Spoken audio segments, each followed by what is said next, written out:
இந்த வீடியோ நீங்கள் பார்க்கும்போது அந்த விஷயத்தை செஞ்சுருப்பேன்.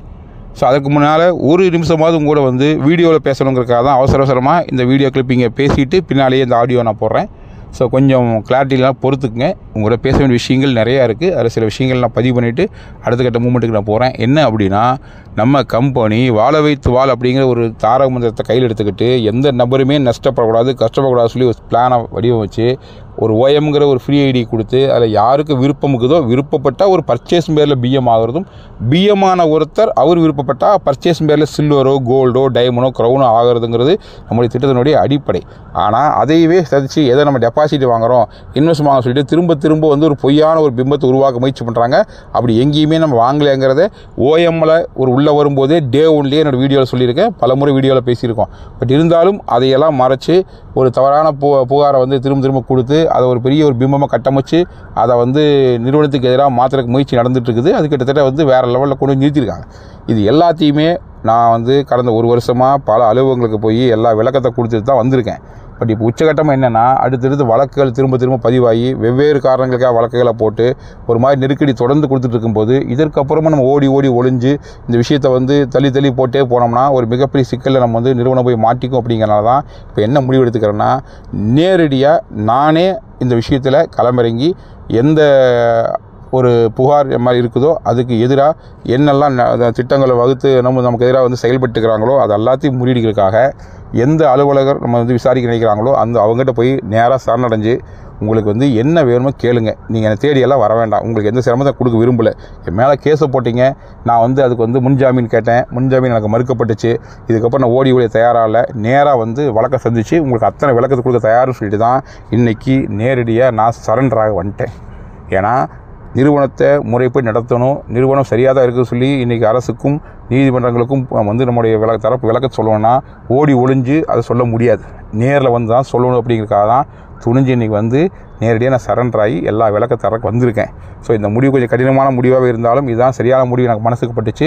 ஸோ நிறுவனத்தின் உண்மைத்தன்மை புரிவிக்கிறதுக்காக நம்ம ஓடி ஒளிகிறது தீர்வு கிடையாது, நேராக வந்து ஃபேஸ் பண்ணணும்னு சொல்லிட்டு தான் இப்போ நான் நேராக வந்து சரண்டர் ஆகிட்டேன். மேபி இந்த வீடியோ நீங்கள் எல்லாம் பார்க்கும்போது நான் அரெஸ்ட்டு கூட ஆகிருப்பேன். ஸோ என்னவா இருந்தாலும் சரி, இந்த விஷயத்தை ஓரிரு மாதங்களில் எல்லா கேள்விகளுக்கும் நான் தெளிவாக பதில் சொல்லி, அனைத்து விதமான சட்ட கேள்விகளுக்கும் சட்டப்படி பதில் சொல்லி, நம்முடைய தன்மையை புரிய வச்சு நாம் வந்து தெளிவாக தான் இருக்கிறங்கிறத கடந்த ஒரு வருடமாக எல்லா பக்கம் நான் விளக்கம் கொடுத்துருக்கேன்.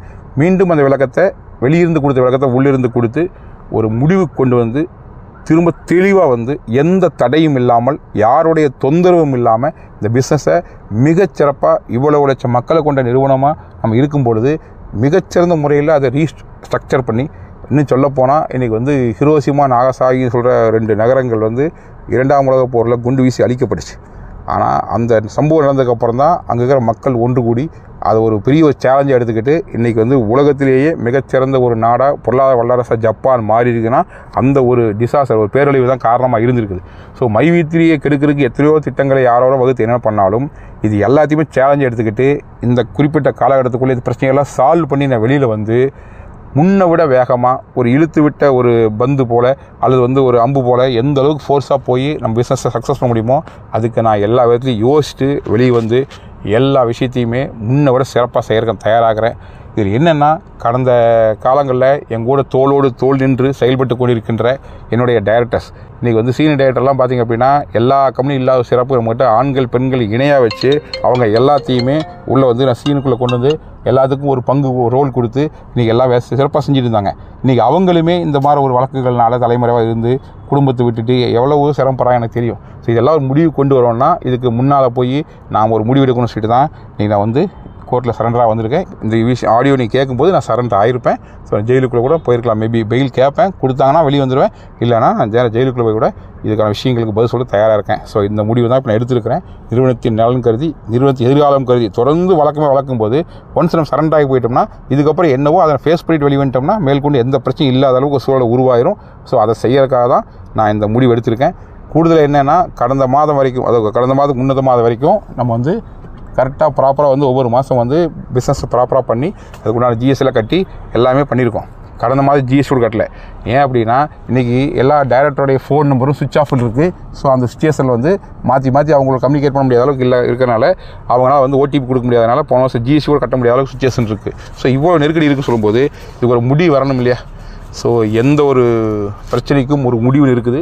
கண்டிப்பாக நம்ம பல முறை சந்தோஷமாகவும் இருக்கும்போதும் சரி, சேலஞ்சாக சரி சொல்கிற வார்த்தை நல்ல ஒரு லட்சியம் வெல்வது நிச்சயம். ஸோ இந்த சிச்சுவேஷனில் எந்த ஒரு இன்டிகிரேட் சிச்சுவேஷன் இருந்தாலும் அதுக்கு ஒரு தீர்வு இருக்கும். இவ்வளவு மக்களுடைய நம்பிக்கையோட, இவ்வளவு மக்களோட ஆசீர்வாதத்தோட, இவ்வளவு மக்களோட எதிர்பார்ப்போட, இவ்வளவு மக்களுக்கு வாழ்வாதாரமாக இருக்க நிறுவனத்துக்கு இத்தனை சிரமங்கள் வந்து சொல்லும்போது இது நிச்சயமாக இயற்கையும் இறையும் நமக்கு வந்து சரி பண்ணி கொடுக்குங்க நம்பிக்கையில் தான் இன்றைக்கி வந்து நான் கோர்ட்டில் சரணடை வந்திருக்கேன். ஸோ நான் சரண்டர் ஆகிருப்பேன். ஸோ வழக்குகளை முழுமையாக ஃபேஸ் பண்ணிவிட்டு அதற்கப்புறம் வந்து எல்லாத்தையும் ஒன் பை ஒன்னாக நம்ம ரீஸ்டார்ட் பண்ணி வேறு லெவலில் அவங்க என்ன தப்புன்னு சொல்கிறாங்களோ அதெல்லாம் ரிமூவ் பண்ணிவிட்டு, அது தப்பு இல்லைன்னு தான் நான் கடந்த ஒரு வருஷமாக நான் ப்ரூவ் பண்ணியிருக்கேன். பட் அதையும் மீறி இதெல்லாம் செய்யக்கூடாதுன்னு சொன்னாலும் அது அத்தனையுமே ரிமூவ் பண்ணிவிட்டு அவங்க என்ன சொல்கிறாங்களோ அந்த வரையறைக்குள்ளே இந்த பிஸ்னஸை வந்து மிகச்சிறந்த முறையில் கொண்டு போகிறதுக்கு நான் தயாராக இருக்கேன். ஸோ இதில் வந்து உங்களோட ஒத்துழைப்பு மிக மிக தேவை. அதை தாண்டி என்ன அப்படின்னா, இப்போ வந்து அத்தனை பிரச்சனையும் தற்காலிகமானது. ஸோ யாரும் மனசு விட வேண்டாம். எதுவாக இருந்தாலும் நம்ம பார்த்துக்கலாம். ஸோ கொஞ்சம் தாமதம் ஆகலாம் நம்ம ரீஸ்டார்ட் பண்ணுறதுக்கு. ஏன்னா ஒரு 1 or 2 months வந்து இந்த வழக்கெல்லாம் இருக்கிறனால இதெல்லாம் முடிச்சுட்டு வந்தால் நான் ஸ்டார்ட் பண்ணுற மாதிரி இருக்கும். பட் என்னவாக இருந்தாலும் சரி நம்பிக்கையோடு காத்திருங்க. எந்த விதத்துலையும் மனசும் தளர வேண்டாம். ஏன்னா நான் ஒரு முடிவோடு தான் வந்திருக்கேன். நான் மக்களுக்காக தான் நம்ம நிறுவனம் நடத்தியிருக்கோம். ஸோ மக்களுக்கு என்னவோ அதை முன்னால் செய்ய நம்ம தயாராகிறோம். ஸோ மக்களாக இருக்கிற அத்தனை பேருமே இன்றைக்கி வந்து ஆதரவு கொடுத்துருக்கீங்க. உங்கள் ஆதரவை தலைவணங்கி நான் வந்து சிரம் தாழ்ந்தி உங்கள் பாதங்கள் தொட்டு ஏற்றுக்கிறேன். ஸோ இந்த விஷயத்தை மிகச்சிறப்பாக கையாண்டு வேறு லெவலில் கம்பேக் கொடுத்து நம்ம என்ன நினைக்கிறோமோ அதை கண்டிப்பாக சாதிச்சு காமிப்போம். அதை தாண்டி இது வரைக்கும் என்னோடய தோளோடு leaders, authority board members, zonal directors, இப்படி பலவிதமான அடுக்கில் இருக்கக்கூடிய என்னுடைய நிர்வாக கூட்டம் மிகச்சிறந்த முறை சப்போர்ட் பண்ணியிருக்குது. இந்த நெருக்கடி நிலைமையிலுமே கடைசி வரைக்கும் கூட நின்று அவங்களுடைய உணர்வு வெளிப்படுத்தியிருக்கீங்க. ஸோ தைரியமாக இருங்க. இது எல்லாமே தற்காலிகமானதான். யாரும் மனசு விட வேண்டாம். எதுவாக இருந்தாலும் திரும்ப வந்து முன்னை விட மிகச்சிறப்பாக வேறு லெவலில் செய்ய முடியுங்க நம்பிக்கையோடு தான் இந்த முடிவு எடுத்திருக்கேன். ஸோ அந்த நம்பிக்கை நிச்சயம் நிறைவேறும் அப்படின்னு சொல்கிறேன். தைரியமாக இருங்க. நல்ல ஒரு லட்சியம், வெல்லும் லட்சியம். விரைவில் மீண்டு வருவேன். அனைத்தையும் செய்து நாம் நினச்ச விஷயத்தை சாதித்து காட்டுவேன். காத்திருங்கள். நம்பிக்கையோடு எனக்காக ப்ரே பண்ணிக்கங்க. நன்றி, வணக்கம்.